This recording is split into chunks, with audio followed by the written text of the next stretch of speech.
शादी के 3 साल के बाद हम दोनों को एक बच्चे की इच्छा हुई, पर सारी इच्छाओं के बावजूद मैं और 1 साल तक गर्भवती न हुई।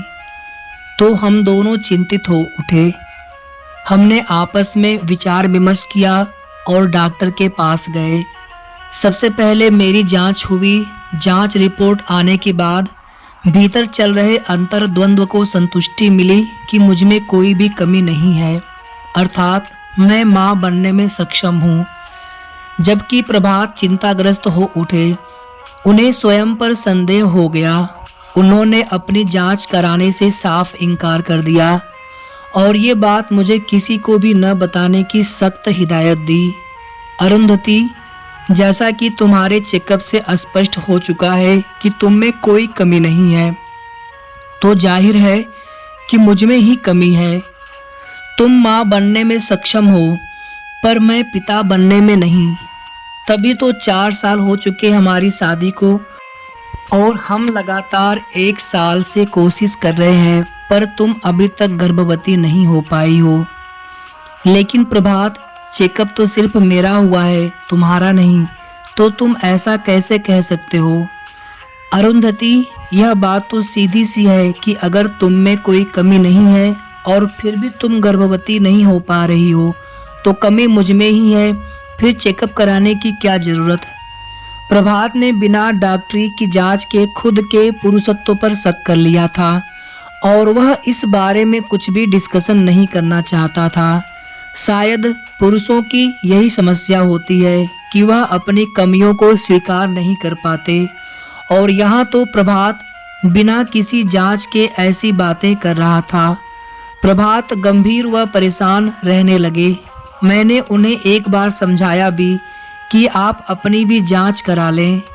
यदि कोई कमी निकली तो उसे दूर किया जा सकता है, लेकिन ये इस प्रकार तिलमिला उठे थे मानो मैंने इनकी दुखती रग पर हाथ रख दिया हो। अब तो जब भी कोई इनसे बच्चे के बारे में सवाल करता, ये बौखला जाते, मानो इनकी चोरी पकड़ी गई हो। एक दिन प्रभात ने अरुंधति से कहा, मेरा छोटा भाई चेतन ग्रेजुएशन की परीक्षा देकर 15 दिनों के लिए घूमने यहाँ मुंबई आ रहा है, लेकिन इस बीच मुझे कंपनी के काम से 15 दिनों के लिए अमेरिका जाना है। तुम उसका पूरा ख्याल रखना और उसे अच्छे से मुंबई घुमाना। उसे मेरी कमी महसूस नहीं होनी चाहिए। अरुंधति ने कहा, बिल्कुल, तुम इसकी चिंता मत करो, आखिर वह मेरा भी तो देवर लगता है। कभी कभी जब सास ससुर चेतन के साथ चले आते, तब वे हमसे एक पोता या पोती की इच्छा के बारे में जरूर बताते। चेतन से मेरी बहुत अच्छी बनती थी। वह मेरा देवर कम, दोस्त ज्यादा था। लेकिन इस बार चेतन अकेला ही मुंबई आ रहा था। प्रभात अमेरिका जा चुके थे। अचानक कॉल बेल बज उठी तो मैं अतीत से वर्तमान में आ गई। मैंने उठकर दरवाज़ा खोला। सामने चेतन को मुस्कुराते देखा। नमस्ते भाभी। चेतन अंदर आकर दीवान पर बैठ गया। कैसी हो? भैया कैसे हैं? सब ठीक है। वे 15 दिनों के लिए आज ही न्यूयॉर्क गए हैं। भैया भी बिल्कुल भोले हैं भाभी। अरे, उन्हें तो मुझसे डरना चाहिए, सोचना चाहिए कि चेतन स्मार्ट है, फ्लर्ट है ना भाभी? चेतन हंसा तो मैं धीरे से मुस्कुरा दी। शाम को हम दोनों घूमने निकल पड़े। फिर तो ये सिलसिला सा बन गया। देर रात तक हम मुंबई घूमते, होटलों में डिनर कर लेते, फिर अपने अपने कमरे में आकर सो जाते। चेतन मेरे चंचल स्वभाव से भली भांति वाकिफ था, पर इस बार उसे मेरी खामोशी विचलित किए दे रही थी। कई बार वह इसका कारण चाहकर भी न जान सका। एक दिन चेतन के बहुत जोर देने पर मैंने उसे सारी सच्चाई बता दी, जिसे सुनकर वह भी परेशान हो उठा। धीरे धीरे 15 दिन गुजर गए। प्रभात न्यूयॉर्क से लौट आए। उनके आने के एक दिन बाद चेतन दिल्ली लौट गया। चेतन के जाने के बाद हम सामान्य रूप से रहने लगे। अचानक अगले महीने मुझे एक दिन 2 से 3 उल्टियाँ हुई और कई बार जोरों से चक्कर आया। इन्होंने फौरन डॉक्टर बुलवा लिया। मुझे देखने के बाद डॉक्टर ने जो कुछ कहा उससे ऐसा लगा जैसे मेरे ऊपर कोई खुशियों भरा बम फट पड़ा हो। मैं गर्भवती थी। ऐसे इतने सालों बाद अचानक गर्भवती होने का एहसास मेरी कुछ समझ में नहीं आ रहा था। ये भी ऊपर से तो खुश दिख रहे थे, पर अंदर से संशय से घिरे हुए थे। मैंने एक दिन उनके अंदर आए हुए शक को दूर करने के लिहाज से बोला, आप खुश नहीं हैं? शादी के इतने सालों बाद आप पिता बनने वाले हैं। तुम शायद ये साबित करना चाहती हो कि तुमने गर्भवती होने के लिए कोई अनुचित कार्य नहीं किया। साथ ही मेरी कमी को जानते हुए भी उस पर जबरदस्ती पर्दा डालने का एहसान मुझ पर करना चाहती हो। मुझे दुख है कि आपके मन मस्तिष्क में हीन भावना घर कर गई है और ये सब उसी की उपज है।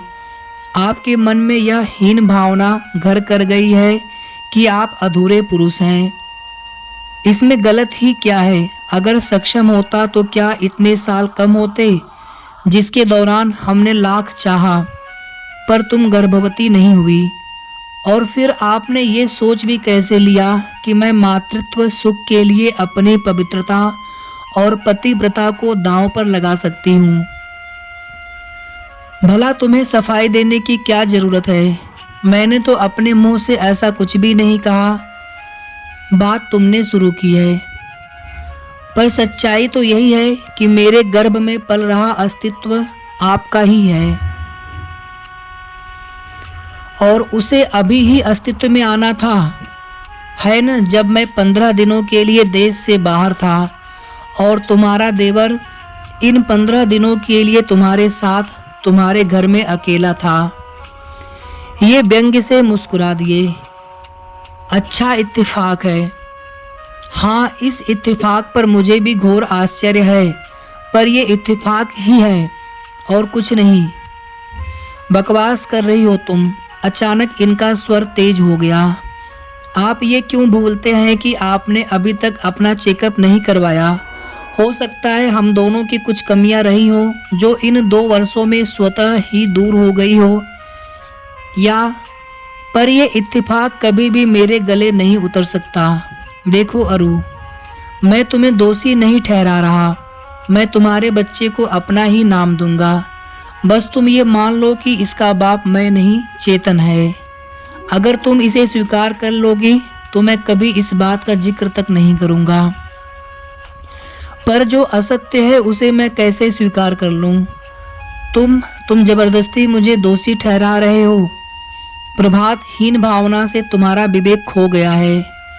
मैं सतयुग की सीता तो नहीं जो अग्नि परीक्षा दे सकूंगी, पर सच्चाई क्या है ये तुम अपने भाई से भी पूछ सकते हो। इसकी जरूरत भी क्या है जब सच्चाई सामने है। उसके 15 दिन यहाँ रहने के बाद ही तुम गर्भवती हुई। क्या इससे भी बड़ा कोई सबूत है? वक्त गुजरने लगा। हमारे बीच ये विवाद तूल पकड़ता गया, जो दीमक की भांति हमारे दाम्पत्य को चाटने लगा। ये अब जब भी दफ्तर से आते अलग कमरे में जाकर सो जाते और मैं रात भर तन्हाई में करवटें बदलती रहती। सुबह ये देर से उठते और जल्दी ही ऑफिस के लिए रवाना हो जाते। डॉक्टर ने मुझे तनावग्रस्त रहने की बजाय खुश रहने की हिदायत दी थी ताकि बच्चे पर इसका प्रतिकूल प्रभाव न पड़े, पर मैं तो दिन ब दिन अधिक तनावग्रस्त होती जा रही थी। मेरी समझ में नहीं आ रहा था कि आखिर इस समस्या का क्या समाधान हो सकता है। कैसे इनके दिलो दिमाग से हीन भावना और शक का जहर निकाला जा सकता है। धीरे धीरे जब इनकी बेरुखी की पीड़ा असहनीय हो गई, तब एक दिन इन्हें ऑफिस जाते वक्त मैंने रोक लिया। आखिर इस तरह कैसे और कब तक चलेगा? क्यों बेवजह मुझे और स्वयं को सजा दे रहे हो? क्या हो गया है आपको? क्यों अपने ही हाथों अपना बसा बसाया आशियाना उजाड़ना चाहते हो? ये कैसी हीन भावना है जो आपको अपनी ही वास्तविकता से